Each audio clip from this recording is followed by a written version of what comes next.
जय हिंद एवरीवन, और आप देख रहे हैं दैनिक शाम तक, और इस सेगमेंट का नाम है डीएसटी टॉक्स। आज हम जिस टॉपिक पे बात करने वाले हैं वो है टैक्सेशन और बिजनेस। और आज के हमारे गेस्ट हैं मिस्टर रवि साहू। मिस्टर रवि एक चार्टेड अकाउंटेंट हैं जिनके पास 8 साल से भी ज़्यादा का एक्सपीरियंस है टैक्सेशन और बिजनेस में। मिस्टर रवि ने स्मॉल बिजनेसेस से लेकर डिजिटल क्रिएटर्स तक के साथ काम किया है, और उनकी जो एक्सपर्टीज है वो है इनकम टैक्स, जीएसटी और बिजनेस स्ट्रक्चरिंग में। उनकी अप्रोच सिंपल है, आम आदमी को टैक्स की कॉम्प्लिकेशन से बचाना और उनके फाइनेंसेस को मैनेज करना। तो चलिए बातचीत शुरू करते हैं। तो सर, आपका बहुत बहुत स्वागत है हमारे टॉक शो में। सर, हम डायरेक्ट स्टार्ट करते हैं बिना किसी डिले के। पहला क्वेश्चन ये है कि सर, सीए बनना हमारे देश में इतना आसान भी नहीं है, इतने अटेम्प्ट्स लग जाते हैं, हजारों घंटे की पढ़ाई होती है। तो सर, आपका मोटिवेशन क्या था ये स्ट्रीम ज्वाइन करने का, या आपने कब सोचा कि आपको सीए बनना है? सर, ये सीए बनने का सपना मेरे देखने से पहले मेरे माता पिता ने देखा था, और ये काफी बहुत पहले की बात है। जब मुझे याद होगा, जब मैं काफी छोटा था, अराउंड 8-10 साल का, उस समय किसी मंदिर गया था। वहां पे कोई बहुत ज्ञानी पंडित जी थे। उन्होंने मेरा हाथ देख के मुझसे बोला कि सर, माता पिता थे कि इनको आप फाउंडेशन का कोर्स करवाइएगा। उस समय सीए के कोर्स को फाउंडेशन का कोर्स कहते थे। अच्छा सर। तो अब मुझे तो उतना आइडिया नहीं था, लेकिन फिर माता पिता के माइंड में था कि इसको फाउंडेशन का कोर्स करवाना है, इसको सीए करवाना है जी।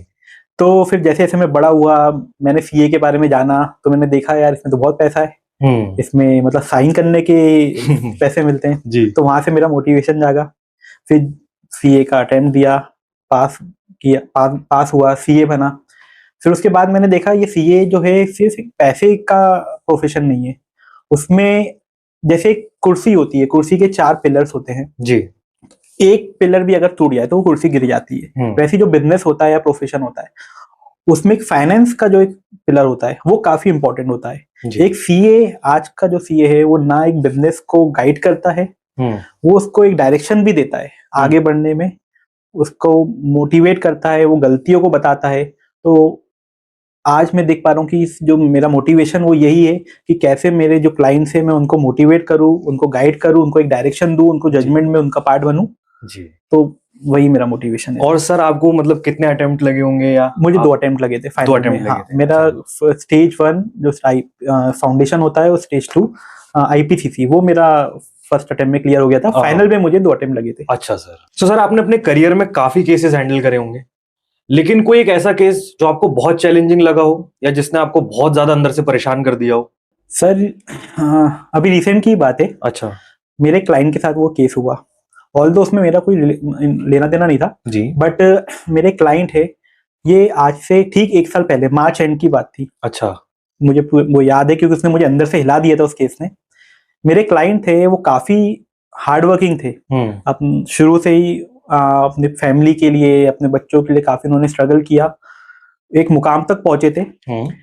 एक बार मार्च एंड चल रहा था, मेरा क्लोजिंग का समय था, तो वो मेरे पास आए, सर मुझे एक अपॉर्चुनिटी मिली है, मुझे किसी ने अप्रोच किया है कि आप ये पैसा अनलिस्टेड शेयर्स में लगाओ। उस समय क्या आईपीओ का काफी बूम था कि आईपीओ में पैसा डालो, पैसा डबल होगा। तो किन्हीं ने उनको अप्रोच किया कि सर आप आईपीओ में पैसा लगाते हो ना, आप एक काम करिए, हम अनलिस्टेड शेयर्स में आपका पैसा लगवाते हैं, फिर वो आईपीओ आता है, आईपीओ में आपको 4 गुना 5 गुना ऐसे पैसे मिलेंगे। मैंने कहा सर अच्छा है, मतलब। फिर उसके बाद वो उन्होंने फर्दर मुझे जानकारी दी कि सर मुझे 50 लाख रुपए लगाने हैं। मैं सर 50 लाख तो बहुत बड़ा अमाउंट है। उन्होंने मुझसे बोला सर आप 25 लाख रुपए दे दीजिए। तो मैंने उनको बोला सर मेरे पास तो इतना नहीं है। और मैंने उनसे जब उनसे जाना तो उन्होंने बताया कि सर कंपनी का नाम कुछ और है, और वो पैसा किसी और अकाउंट में डलवा रहे हैं। तो मैंने उनको तभी उनको रोका, सर देखिए, अगर आप कंपनी के साथ ट्रांजेक्शन कर रहे हैं, लेकिन अगर वो पैसा किसी और अकाउंट से डलवा रहे हैं, तो फिर आप थोड़ा सा रुक जाओ, आप मत करो। लेकिन उन्होंने नहीं माना इस चीज को, उन्होंने पैसे लगा दिए, और वो कंपनी निकली सर फ्रॉड। ओहो। उन्होंने 50 लाख रुपए उन्होंने घर अपना गिरवी रखा, उन्होंने मॉर्गेज लोन ले लिया, उन्होंने लोगों से उधार ले लिया। वो 50 लाख रुपए उनके लिए बहुत बड़ी रकम थी उस वक्त, बहुत बड़ी रकम थी। 1 साल हो गए, उनके सिर्फ 2 लाख रुपए निकले सर। वो बंदा लिटरली टूट चुका है।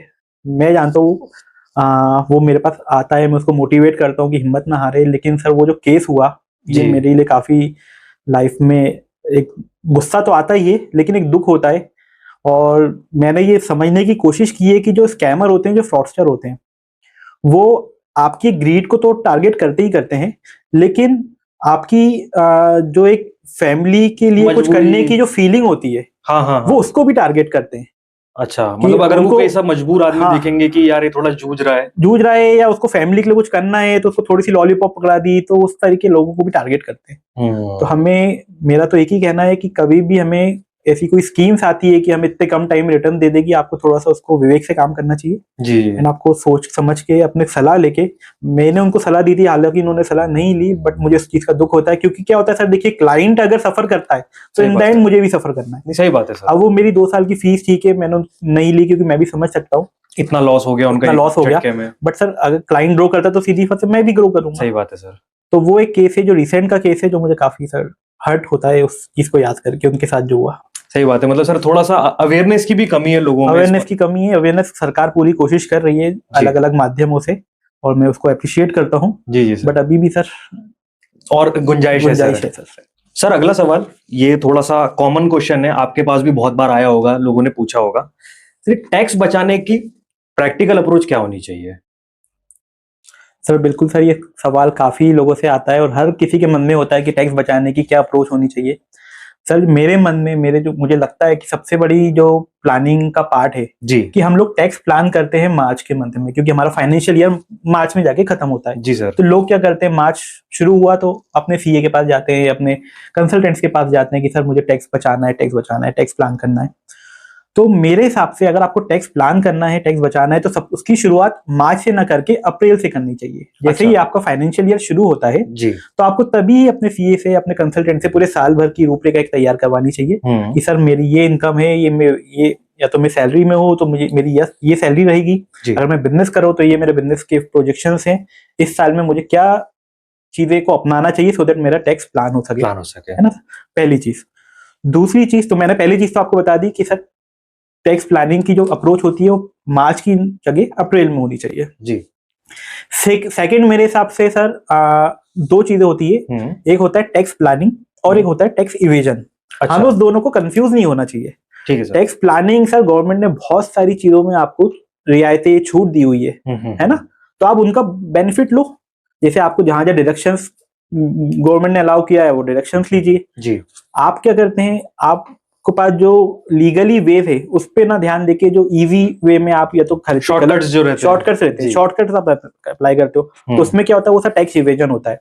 अच्छा। टैक्स इवेजन अगर वो पकड़ में आता है तो सर वो उसमें आपको टैक्स तो जाता ही जाता है, आपको ब्याज भी देना पड़ता है, आपको पेनल्टी भी देनी रहती है। तो मेरी आपके जो भी दर्शक है उनको ये सलाह रहेगी कि आप टैक्स प्लानिंग करें, ना कि टैक्स इवेजन करें, और जो भी करें मार्च की जगह अप्रैल से स्टार्ट करें सर। Okay sir. सर तो ये तो बात हो गई टैक्स बचाने की, ये प्रैक्टिकल क्वेश्चन पे। अब अगला क्वेश्चन ये है सर कि रेस्टोरेंट ओनर्स जो हैं ये कौन सी मेजर टैक्स और कंप्लायंस मिस्टेक्स करते हैं? सर जो रेस्टोरेंट इंडस्ट्री है ये काफी नॉन कंप्लायंट इंडस्ट्री मानी जाती है। अच्छा। रीजन बीइंग कि यहाँ पे जो ज्यादातर सेल्स होती है वो कैश पे होती है। अच्छा सर। तो जो भी प्रोप्राइटर्स होते हैं या जो भी उनके ओनर्स होते हैं उनके पास एक ऑप्शन रहता है कि कैश सेल्स उड़ाने का। लेकिन मैं उनको ये बताना चाहूंगा कि आजकल गवर्नमेंट जो है हमारी काफी स्ट्रिक्ट हो गई है और काफी एआई से अपडेट हो गई है जी।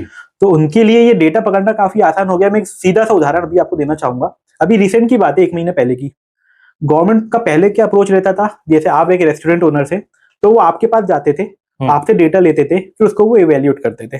अच्छा। अब उन्होंने क्या किया, अब आपका जैसे जो भी डेटा है, जैसे ज्यादातर पॉस पे जो रहता है, जो भी आपको बिलिंग सॉफ्टवेयर होता है, एग्जाम्पल पेट पूजा, तो अब उनके पास, गवर्नमेंट के पास राइट है कि वो उसके पास डायरेक्ट जा सकते हैं, उनसे आपका वो डेटा ले सकते हैं, एक्सेस कर सकते हैं, और उनका जो एआई है उस एआई वो डेटे को मैच करता है कि आपने क्या दिखाया है और यहाँ पे क्या दिख रहा है, उसके बेसिस पे वो आपको नोटिस इशू करते हैं। ओके। तो पहली चीज जो आप बिलिंग के साथ अगर कुछ करते थे तो आपको उसको रोक देना चाहिए। अच्छा। आपने कैश की सेल्स डिलीट कर दी या आपने अपना ऑनलाइन यूपीआई किसी और का लगा दिया, वहां पे कर दिया, तो उस चीज को आपको कंप्लीटली इसमें मतलब नहीं करना चाहिए, बचना चाहिए।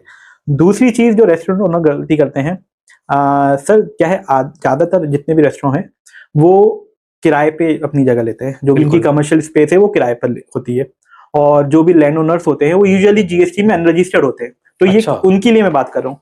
अगर वो जीएसटी में अनरजिस्टर्ड है आपके लैंड ओनर्स और आप जीएसटी में रजिस्टर्ड हो, तो आपने जो रेंट दिया है उस रेंट पर आपको आरसीएम, रिवर्स चार्ज में गवर्नमेंट को जीएसटी जमा करना रहता है। अच्छा जी। ये एक थोड़ा सा लिटिगेटेड मैटर है, लेकिन इसके ऊपर भी काफी केसेस निकल के आ रहे हैं। तो वो रेस्टोरेंट ओनर्स को ध्यान देना चाहिए। तीसरी जो गलती मैं अपने प्रैक्टिकल लाइफ में देखता हूँ सर, रेस्टोरेंट ओनर्स क्या है, आजकल जोमेटो स्विगी का जमाना है सर, उनको मतलब क्योंकि आजकल सभी लोग उस पर ऑन बोर्ड रहते हैं, तो उनको भी कहीं ना कहीं अपने आप को वहाँ फिजिकल प्रेजेंस, ऑनलाइन प्रेजेंस दिखानी पड़ती है। तो वो लोग वहाँ पे लिस्ट तो हो जाते हैं जी, लेकिन जैसे वो छोटे होते हैं, मतलब जिनका स्केल अभी नहीं हुआ बिजनेस, तो वो जीएसटी में अपने आप को रजिस्टर्ड नहीं कराते, लेकिन वहां पर हो जाते हैं।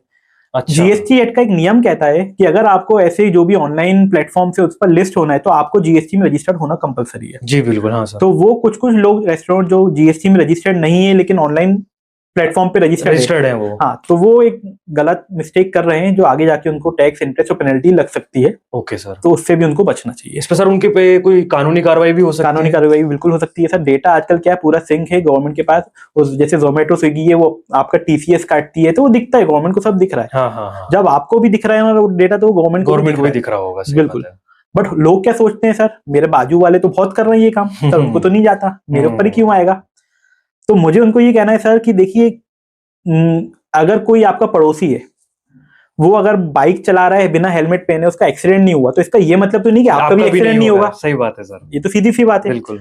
और वो अगर बच गया तो वो स्मार्ट नहीं है, वो सिर्फ लकी है। हाँ। वो लकी है ना? तो वो आप, और क्या होता है, ये जो सिस्टम होता है गवर्नमेंट का, इसमें क्या है, अभी उतना रिसोर्सेस नहीं है कि वो सब एक को पकड़ रहे। इतनी बड़ी जनता है, सही बात है, पॉपुलेशन है, तो वो सिस्टम जो है एक करके किसी को सैंपल बेसिस पे उठाता है। अच्छा। हाँ, तो वो उसका लक है सर। लेकिन अगर आपका कभी कुछ आ गया नोटिस, तो आप ऐसे सोचिएगा, आपने सपोज हर महीने 10,000 रुपए बचाए, 1 साल के कितने हुए? 1,20,000 रुपए। 5 साल के कितने हुए? 6 लाख रुपए। जब आपने वो 10,000 रुपए बचाए तो आप तो क्या सर, आप लाइफ स्टाइल पे उड़ा देते हैं। बिल्कुल, ठीक है, बचा के तो रखते नहीं है, ऊपरी कमाई है।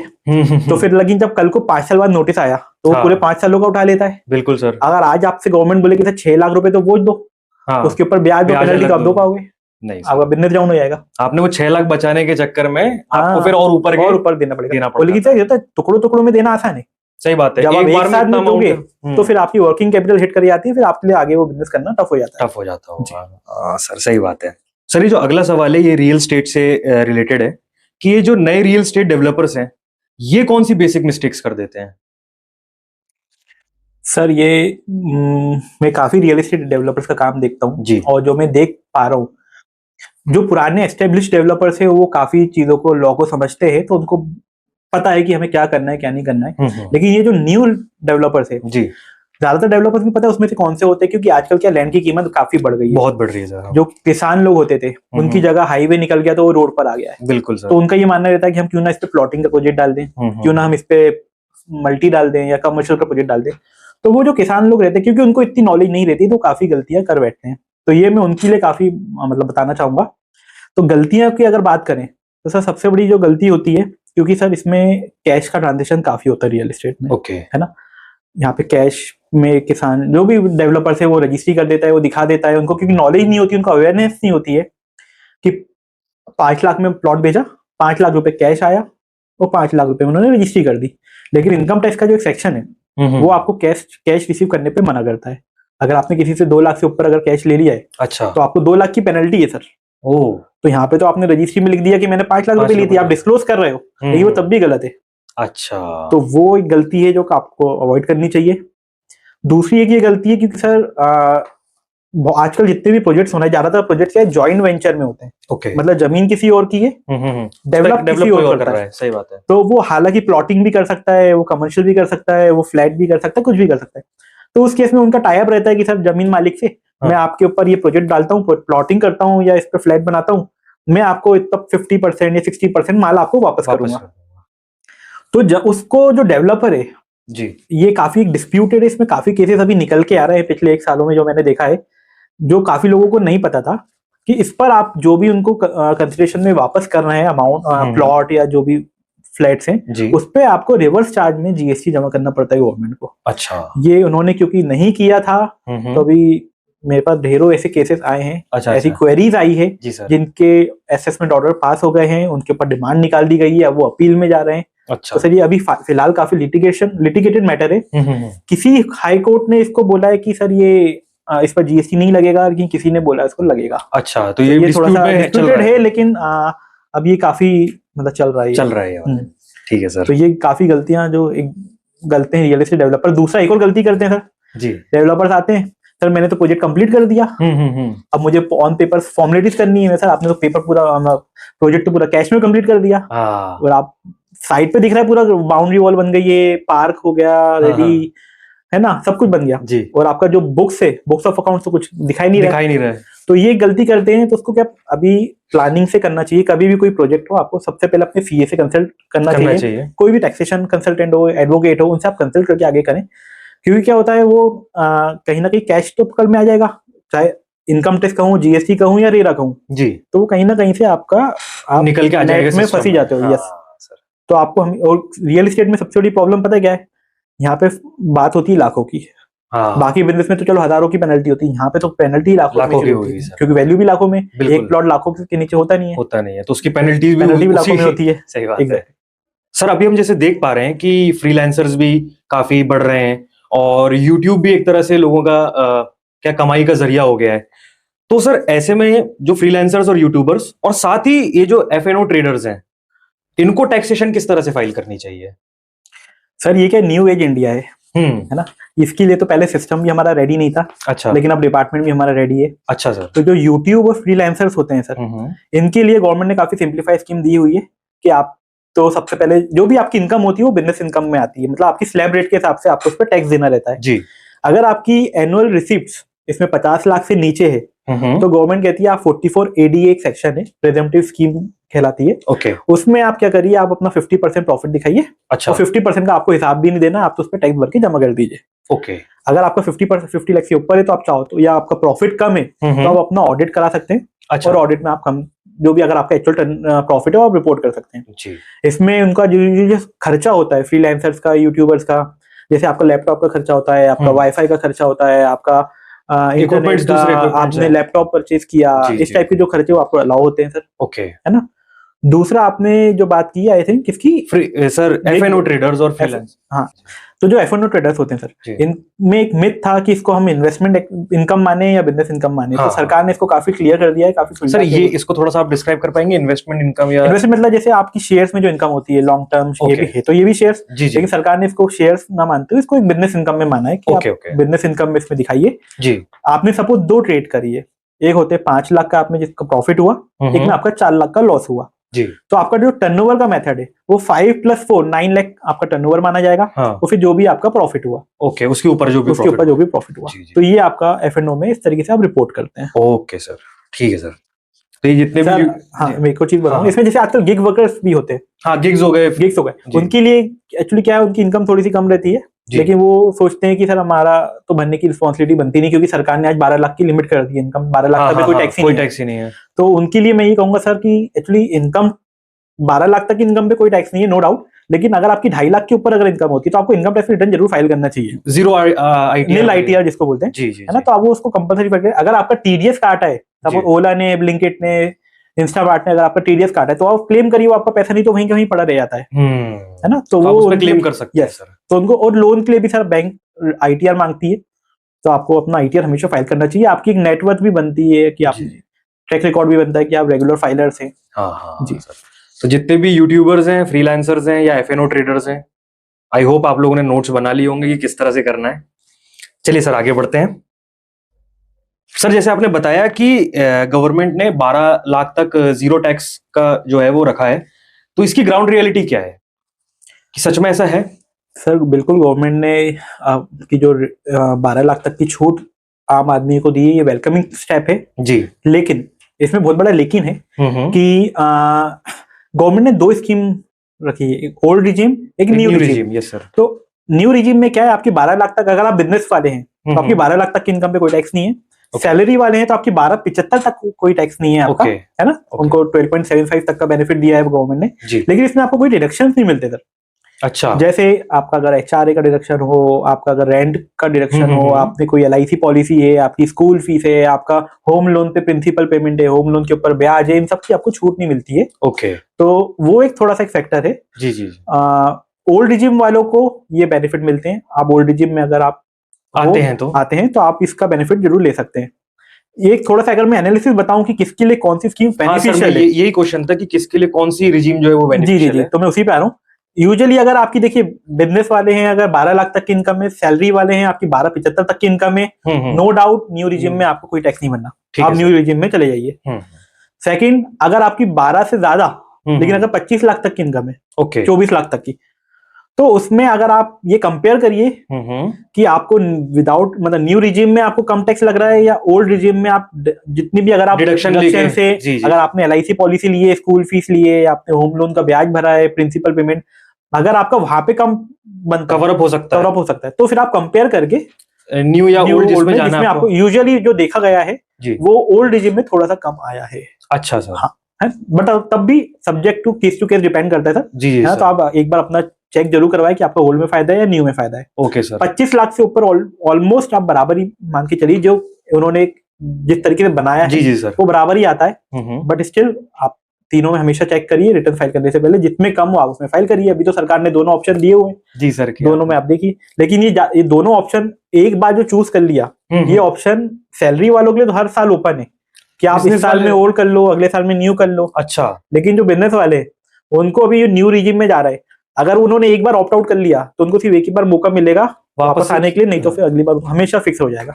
अच्छा, तो अगर आप एक बार चूज कर रहे हो तो आपको सिर्फ एक बार मौका मिलेगा एक बार वापस आने के लिए कि आप ओल्ड में आ जाइए या न्यू में चले जाइए। यस, उसके बाद नहीं मिलेगा। चलिए सर, ये भी आपने बहुत बड़ा कंफ्यूजन था न्यू वर्सेस ओल्ड का, ये आपने मुझे लगता है कि लोगों को क्लियर हो गया होगा। सर, जो लोग ये थोड़ी सी इच्छा रखते हैं कि हमारे पास बहुत पैसा हो, करोड़पति बन जाए, वो किस तरह की कुछ फाइनेंशियल गलतियां करते हैं या बनने के बाद सर क्या हो सकता है? सर देखिए, तो सबका सपना होता है, आपका है, मेरा है, हमारी जनता का है, ऑडियंस का है, सबका सपना होता है कि वो फाइनेंशियली फ्री हो जाए, है ना, फाइनेंशियल फ्रीडम हो, पैसा खूब हो। उसमें लेकिन कुछ गलतियां होती है, वो मैं आपको गलतियां बताना चाहूंगा। जैसे कि क्या होता है, हमारा एक माइंडसेट रहता है, हमारी इनकम नहीं बढ़ती है, इनकम बढ़ने वाली रहती है, तो हम लाइफस्टाइल पहले अपनी अपग्रेड कर देते हैं, है ना। तो क्या होता है, हमने सोचा कि हमारी आने वाले टाइम में सैलरी बढ़ने वाली है, हम ये बिजनेस करने वाले, तो हमारी इनकम बढ़ेगी, तो उसके पहले हम प्लानिंग कर लेते हैं, घर ले लेते हैं EMI पे, घर ले लेते हैं, कार ले लेते हैं EMI पे, फॉरेन ट्रेवल प्लान कर लेते हैं। तो ऐसी गलती हम लोग कर देते हैं। तो उससे क्या होता क्या है, आपका सिस्टम तो वही जीरो पे है। हाँ। और फिर क्या होता है, इनकम तो आती है लेकिन वो रुकती नहीं है, फिर वो आती है, वो EMI में चले जाती है। तो सबसे बड़ी ये गलती है कि हम लोग अपनी लाइफस्टाइल को पहले ही अपग्रेड कर लेते हैं। पहले ना कि हमने एक स्ट्रक्चर बनाया कि पहले हम स्ट्रक्चर बना ले, वहां से हम multiple sources of income generate कर ले, उसके बाद जो इनकम से इनकम बने उसको हम लाइफस्टाइल अपडेट करें। सही बात है। तो सबसे बड़ी गलती जो मैं मानता हूँ कि सर हम लोग पहले इनकम आने का वेट ना करके अपनी लाइफस्टाइल अपडेट कर लेते हैं। ये आजकल दूसरों को देख देख के जो चल रहा है ना, पीयर प्रेशर ले लिया, सर, हाँ, तो वो थोड़ा सा हमें कंट्रोल करना चाहिए। सही बात है। ना कि फादर को, मदर को, सबको, अपने बच्चों को भी ये चीज समझानी चाहिए। दूसरी एक जो गलती करते हैं सर, जो एक मैं देख पाता हूँ कि वो, जैसे मैंने आपको पहले भी बताया है कि टैक्स प्लानिंग और टैक्स इवेजन दोनों में कंफ्यूज हो जाते हैं। एक रिसेंट का एग्जांपल है सर, एक बिल्डर थे, उनके यहाँ सर्च हुई, उनके यहाँ काफी कुछ पेपर्स निकले, तो जितना मैं देख पा रहा हूँ उन्होंने जितना कमाया नहीं था उससे ज्यादा तो उन्होंने अपना टैक्स भर दिया, उसके ऊपर ब्याज और पेनल्टी की अलग लड़ाई चल रही है ना। तो दूसरा गलती ये करते हैं। तीसरी गलती इन्वेस्टमेंट। तो तीसरी क्या है, देखिए, ये जो आपकी वेल्थ जो बनती है वो बनती है जब आप कंपाउंडिंग करते हैं। जितनी जल्दी आप शुरू कर देते हैं उतनी जल्दी आपका वेल्थ बनना चालू होता है। सही बात है। लेकिन लोग क्या सोचते हैं, अभी थोड़ा रुक जाता हूँ फिर करता हूँ, लेकिन वो फिर कभी आता नहीं है, तो आप पीछे होते जाते हैं। तो आपको सबसे पहले कोशिश करना है कि मैं जितनी जल्दी हो सकूं, कोई रॉकेट साइंस नहीं है, आप अपना कुछ परसेंटेज इन्वेस्ट करना स्टार्ट करें। वो किसी भी क्लास ऑफ एसेट्स में हो सकता है, डाइवर्सिफाई होना चाहिए जी। वो बाकी आप जो भी आपका टारगेट है वो आप डेफिनेटली अचीव करेंगे सर। ओके सर जी। सर जैसे एक और बात कहूंगा, जैसे कौन बनेगा करोड़पति आप देखते थे, बिल्कुल बिल्कुल, उसमें 4 क्वेश्चंस होते थे। हाँ।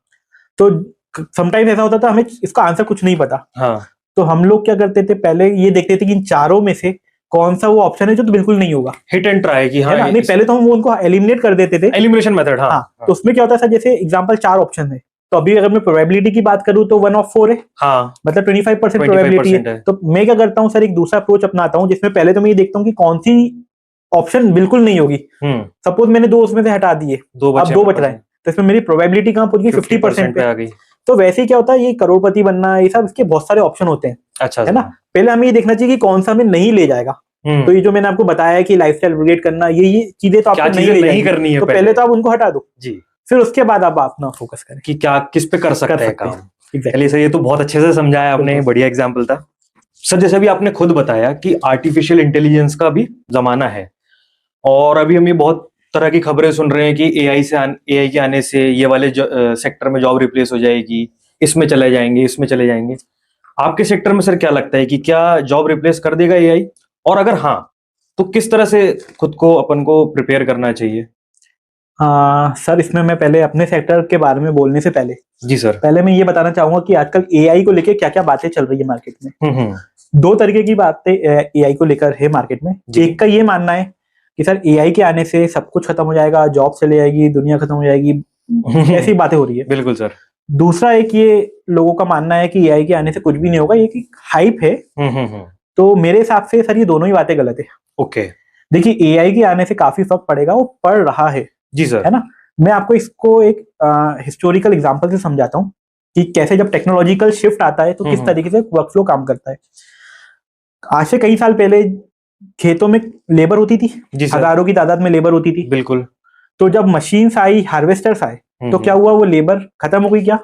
नहीं, उनको कहीं और वो फैक्ट्रीज में जाके उन्होंने अपने आप को जब अपग्रेड किया, जी सर, है ना। खेतों में तो चलो हार्वेस्टर्स आ गए, ट्रैक्टर्स आ गए, लेकिन अपने आप को अपग्रेड किया तो फैक्ट्रीज में काम करने लग गए। अब फैक्ट्रीज में कह रहे हैं रोबोट्स आएंगे, तो अब जो लेबर वहां की होगी वो क्या करेगी?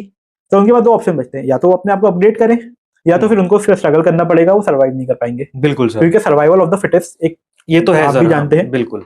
अब एआई का है सर, एआई एक टूल है।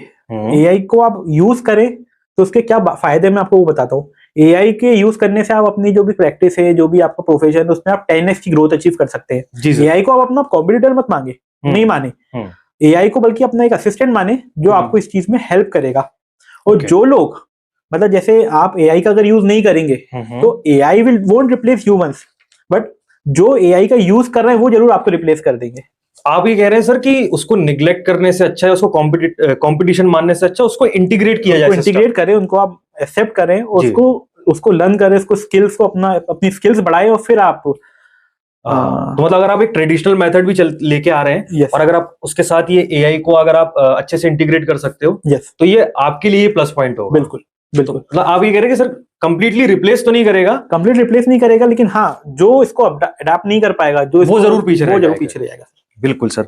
और सर ये अगर मतलब रेडी करना है तो सर इसमें ये है कि आप उसको साथ में सीखें एआई को, जो भी आप मतलब अगर हम फ्यूचर के लिए उसको ऐसे रेडी कर सकते हैं कि हम साथ में अभी एआई को सीखते रहें। बिल्कुल, आप सीखते रहें, आप अपने बच्चों को सिखाते रहें, क्योंकि आने वाला टाइम में काफी टफ रहने वाला है। जी सर, है ना। और क्या सर हम एआई से कंट्रोल हो रहे हैं अभी? जैसे अभी होता है कि कुछ छोटी सी चीज होती है तो हम तुरंत एआई खोल लेते हैं, चैट जीपीटी, जेमिनाई खोल लिया इससे पूछने के लिए। तो इसमें क्या सर थोड़ी सी कॉग्निटिव थिंकिंग लोगों की कम हो रही है एआई के उस पे? सर ये बिल्कुल सही सवाल है। बल्कि मैं बाकी का नहीं कहूंगा, मैं तो अपना भी कहूंगा जी। मेरे भी डेली के जितने भी ऑपरेशंस होते हैं या जो भी मैं करता हूँ, तो उसमें काफी एआई का उसमें इम्पैक्ट है, और मुझे काफी उससे हेल्प मिलती है जी सर। और सोचने की, समझने की शक्ति पे जरूर असर पड़ता है।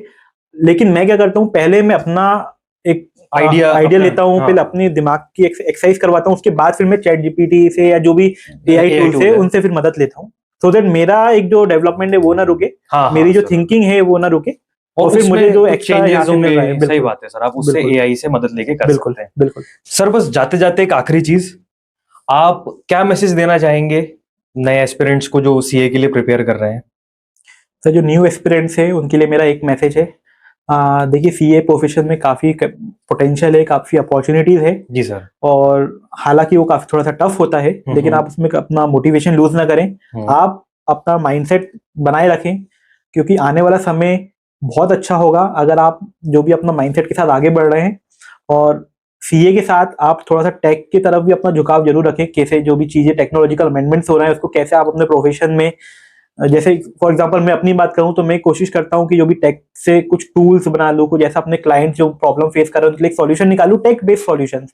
तो वैसा आप भी जरूर करें, और आई होप कि आप लोगों को काफी इससे सपोर्ट हेल्प मिलेगी और आपको प्रैक्टिस करने में आसानी होगी। Thank you so much sir. तो दोस्तों, ये हमारा छोटा सा डिस्कशन था रवि सर के साथ। अगर आपके कुछ सवाल हैं या आपकी कुछ राय है तो हमें कमेंट सेक्शन में जरूर बताएं, और अगर आपके सर से भी कुछ सवाल हैं तो आप कमेंट सेक्शन में पूछ सकते हैं, सर हमसे जुड़े हुए हैं, सर जैसे ही फ्री होंगे तो आपके सवालों का जवाब जरूर देंगे। Thank you so much sir आने के लिए, thank you so much, thank you. Thank you for your time.